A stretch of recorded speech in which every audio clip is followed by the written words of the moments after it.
This is Jamie Dyer welcoming you to another edition of the Quo-Cast. It's come back round again, another reaction to Rossi Young in Conversation.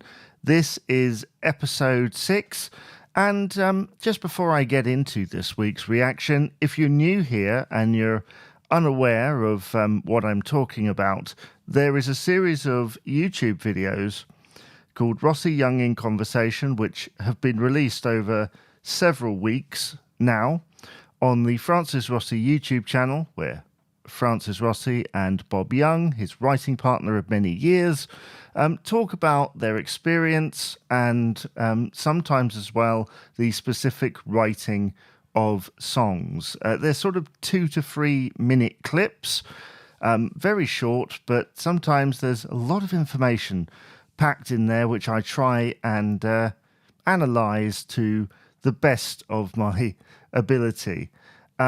So this week, the focus was on when they came back together after many years in the early 2000s to write a bulk of Heavy Traffic. And the question kind of alludes to the idea, you know, what was it like after so long to kind of come back? And Francis is like, well, it's just like putting on a pair of underpants, really. They just slipped back into it and off they went. And they went into a very prolific period, which Heavy Traffic testifies. Bob Young says that the first song they wrote was Let's Start Again. I've heard that. That was the first song. That would make sense given the subject matter of the song. But Francis isn't sure about that. You know, he knows they wrote All Stand Up and Heavy Traffic. Heavy Traffic, actually, as a little side note, was composed of 2 demos, wasn't it? Heavy Traffic and I Cried, and they put it together. I can't remember exactly who it was that suggested that, but it's certainly something that they did. But yeah, there were so many songs in that early period. And I guess the conversation kind of got round to whether they're going to write anything else, whether anything else is going to kind of, you know, any new materials coming or a new Quo album. And I can understand the way that Francis kind of looks at it. I think the general thing seems to be that there has to be a reason to write, you know, to put something out.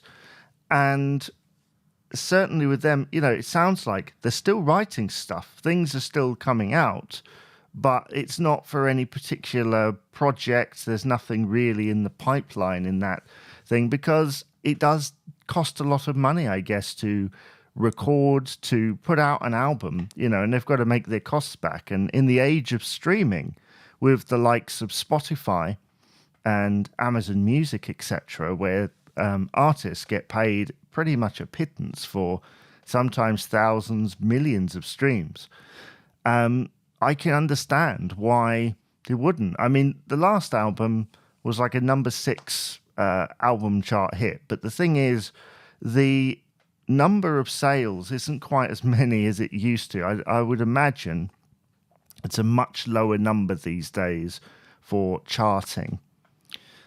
Certainly, you know, sometimes they shift tens of thousands a week. That's kind of over, isn't it?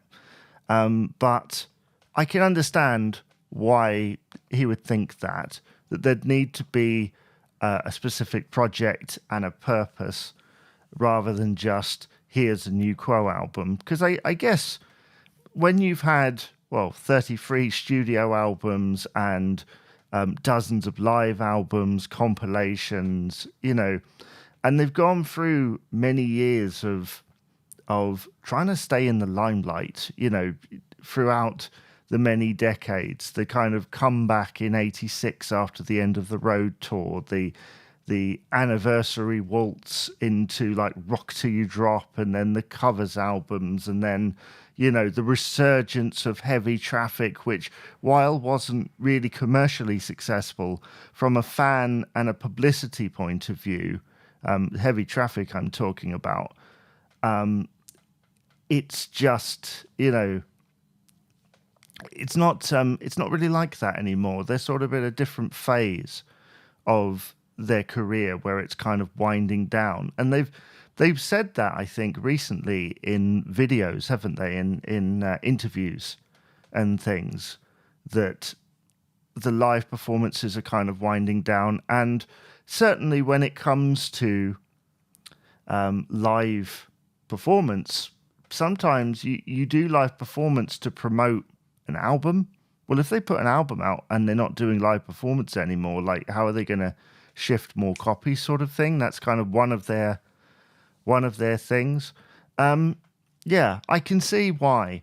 That won't be popular with some people. I can understand. I'd like a new Quo album. To be honest, I'd like it if Francis Rossi decided to do another country album, or collaborated with another artist, or even a Bob Young Francis Rossi retrospective with 2 new tracks on it, or something like that. But I can understand that you have to look at the demographics, you have to look at all the figures, and they have lots of stuff written down. Who knows? I mean, it's they're still very prolific by the sounds of it. There's still a lot of stuff coming out of that stable, so to speak. So who knows? Something in the future. Maybe someone will pitch something, but the urgency, I guess, isn't there as it once was, to stay in the public eye. In the days when, when they kind of had to do that, when that was part of the thing, But this is Rossi Young in Conversation reacted to.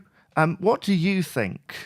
Are you a fan of Let's Start Again?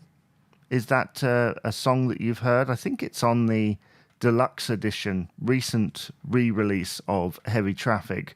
I do like the songs that they do on Heavy Traffic. There was just something about it, wasn't it, that just kind of had some it had some go to it, really memorable stuff. The first sort of 6 to 8 tracks, absolutely fantastic. In fact, no, the whole album, absolutely fantastic. What's your favourite Rossi Young composition?